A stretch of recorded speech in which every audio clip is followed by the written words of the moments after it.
Hello, 8 Green students. Welcome to a discussion on the War of 1812, so called because it started in 1812. This war is between the United States and Great Britain. Some people refer to it as our second war for independence, where we basically had to prove our independence to Great Britain and the rest of the world. So let's get to some background information. All right, major events leading up to the war. As we've talked earlier in this chapter and the previous chapter, our U.S. ships and sailors were being harassed and attacked. Cargo was being stolen. Britain was requiring licenses for ships bound for Europe. And of course, they were impressing our American sailors. Okay, so they were kidnapping our sailors and making them serve in the British Navy. Britain was also arming the Indians in the West and Northwestern territories. So a lot of the Indian conflict with the white settlers moving west, the British were giving them guns, which the Indians did not have, and that was making the Indians a bigger threat out west. Specifically, Chief Tecumseh, who had created a new Indian alliance called the Red Stick Confederacy. Last chapter, we talked about Chief Little Turtle and how he was finally defeated. We now have a new alliance leader named Chief Tecumseh. We talked about this at the beginning of the chapter. Jefferson stops trade with basically the world with the Embargo Act of 1807. He lightened up a little bit in 1809, passed the Non-Involvement Act, which repealed the Embargo Act. And so basically it stopped trade with just Britain and France. But the problem is those were our two biggest trading partners. Again, there's a definition of embargo, a government ban on trade with other countries. Both laws were very unpopular in the port cities, especially in the Northeast, places like Boston, New York City, and Philadelphia. If you lived in a port city and you worked as a merchant, then you were losing money because of the Embargo Act and the Non-Involvement Act. All right, Jefferson farewell, enter James Madison. So Jefferson decides he does not want to run for a third term, even though he could have. Remember, the Constitution did not require presidents to step down after 2 terms. But Jefferson felt like if George Washington stepped down after 2 terms, then he should. And to be honest, Jefferson did not enjoy his last 4 years in office. He was not a big fan of being president. James Madison was Jefferson's Secretary of State, and at this time in the nation, Secretary of State really was probably the second most important position after president, just because we were doing so much business with foreign countries, and that was the Secretary of State's job. So pretty big. It was really kind of the stepping stone of the presidency. Madison, of course, is considered the father of the Constitution for the ideas that went into it. He also wrote most of the Bill of Rights. He also authored 26 of the 85 Federalist Papers, which helped defend the U.S. Constitution as it was going through the ratification process. And on a side note, James Madison is the shortest president we've ever had. He was only 5 feet 3 inches tall. And yes, that is shorter than even me. I used to say I was 5'5". I might be about 5'4.5". I think I've shrunk a little bit as I've gotten older. All right, who were the Warhawks? A couple of crazy looking dudes down here, don't you think?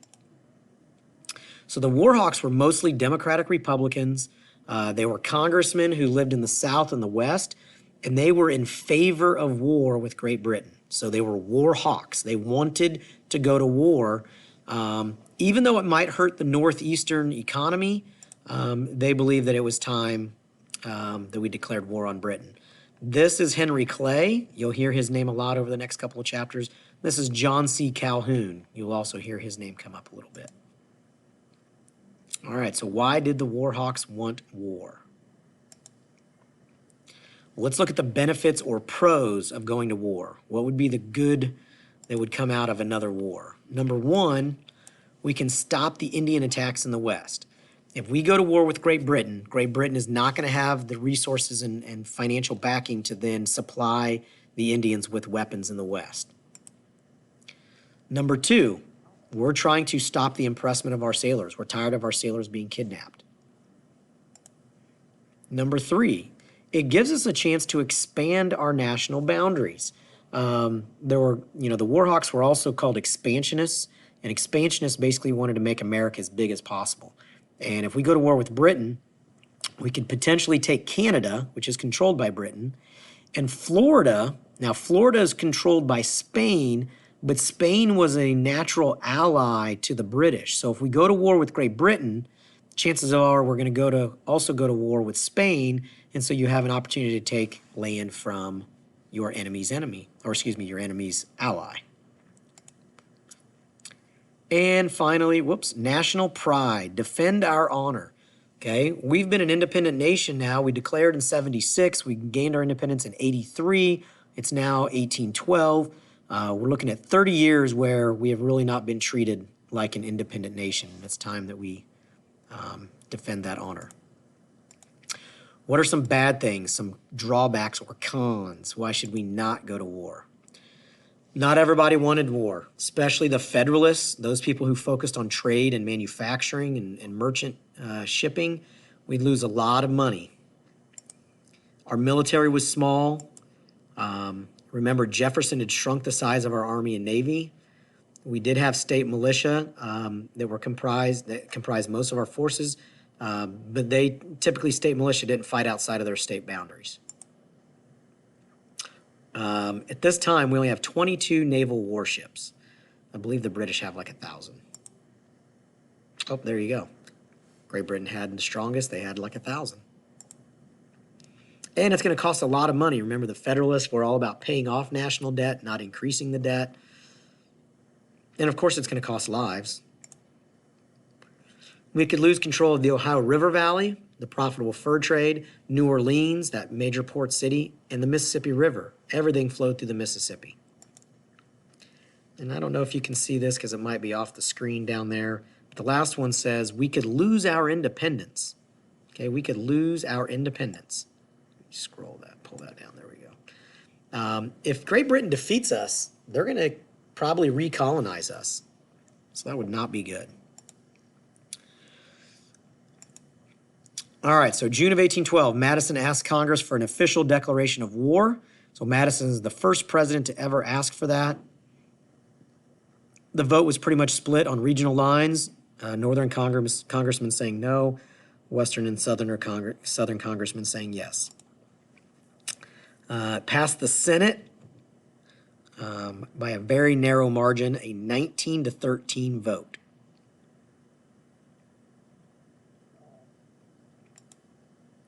And the war starts with an invasion of Canada. So we are going to, the blue arrows are the American forces. We are basically heading up into Canada, and we've decided that we're going to invade Canada. And we assume the Canadians are going to be like, yay, America's here to save us from the big bad British king. That is not quite what happened. And we are going to stop there. That's part 1 of the War of 1812, just kind of the events leading up to it, the pros and cons, and the declaration of it. Part 2 will focus on some of the major battles and major events.